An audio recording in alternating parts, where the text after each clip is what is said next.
ظاہر یہ کہتے ہیں کہ دنیا نے بہت ترقی کر لی ہے، ہر چیز بالکل اوپن ہو گئی ہے، لیکن ظلم کی انتہا ہے۔ یہ جو نیوکلیئر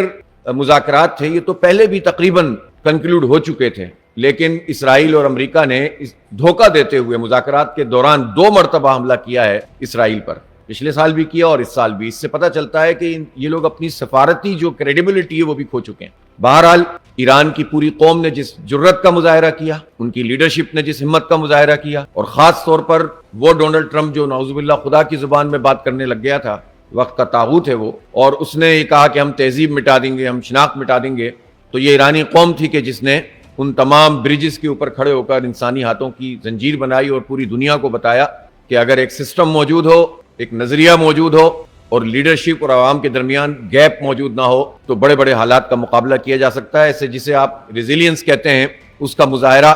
ایران نے بھی کیا ہے اور حماس اور غزہ کے لوگوں نے بھی کیا ہے۔